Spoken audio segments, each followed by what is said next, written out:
Всем привет! Купил журнал «Комикс» на немецком языке. Комикс по мультфильму «Утиные истории». Купил в магазине поддержанных вещей, купил за 1 евро. Новый стоил 10 евро. Также написано, сколько в других странах он стоил. В комиксе утки путешествуют по Европе, по Франции, Шотландии, Италии, Норвегии и Германии.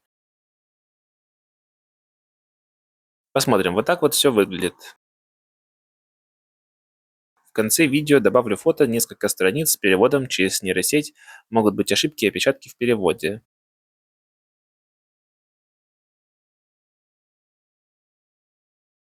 Журнал, как вы видите, в хорошем состоянии.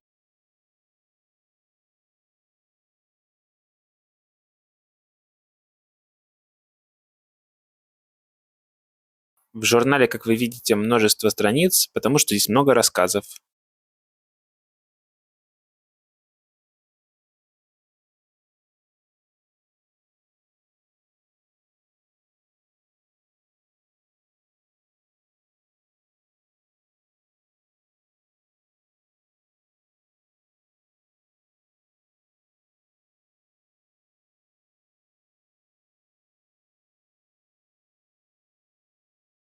А вот и перевод начальных страниц журнала.